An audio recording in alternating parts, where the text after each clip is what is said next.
Hello YouTube, Sam here from youtube.com/onlivegamer, and in this tutorial we're going to be talking about the if-else statement. Now you may have already seen this video. Well, it's not the exact same one, but I had one up earlier, but the resolution was all messed up, and now that I'm a partner on YouTube, I want to keep my content um, high quality so that you guys get the best of what I can make.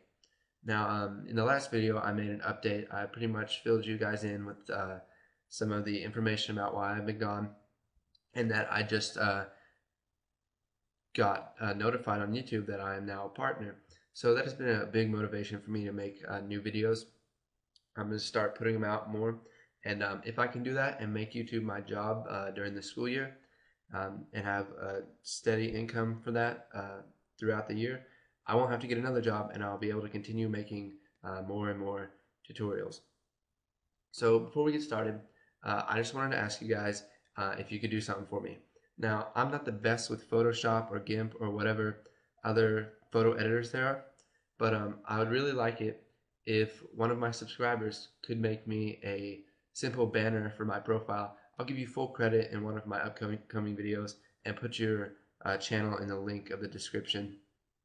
And I'll put your channel on my the link to your channel on my channel, saying that you made this banner for me.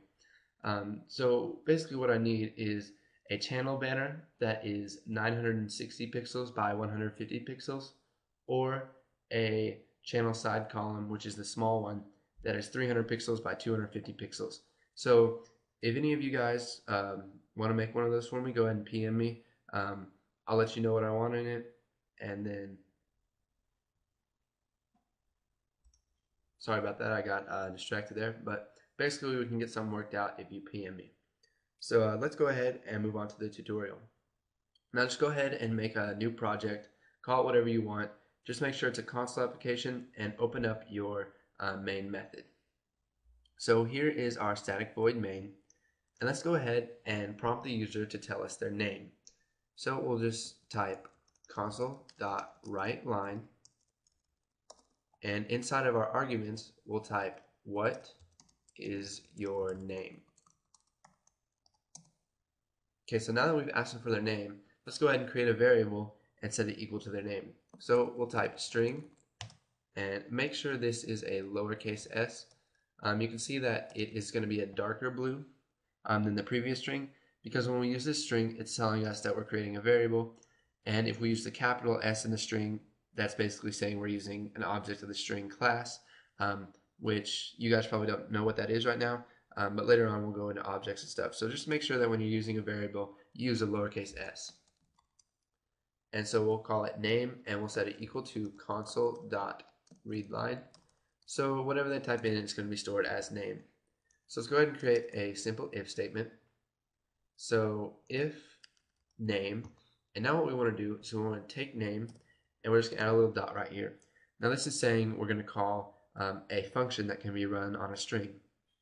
So we're going to call the toLower. So name.toLower, and you can see it says returns a copy of this string converted to lowercase.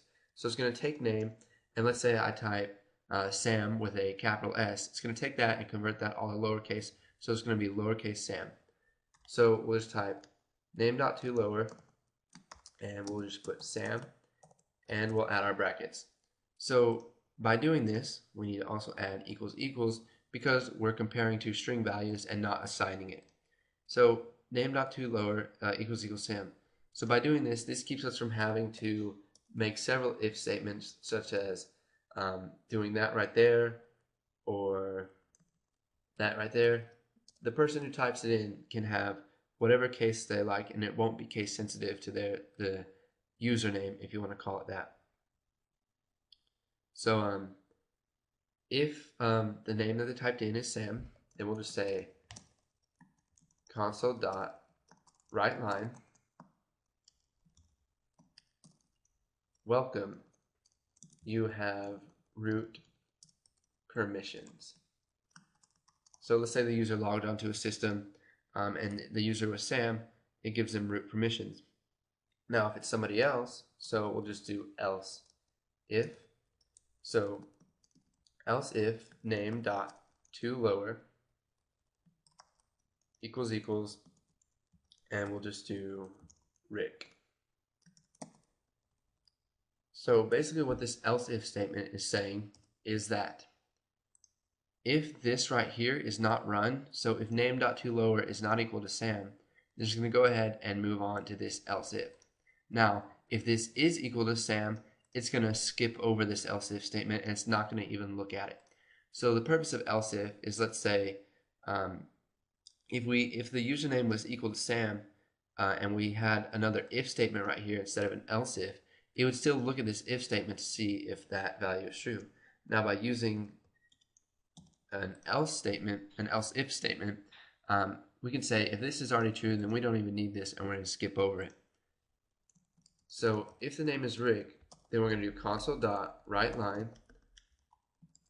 welcome. You have, let's just say, limited permissions.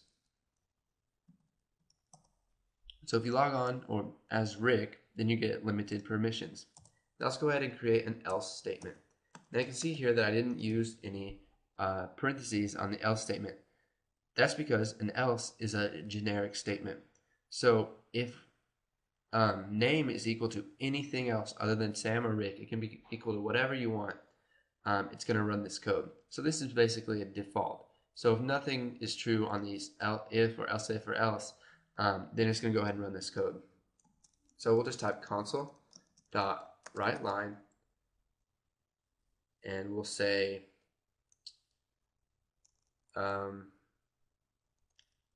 who are you?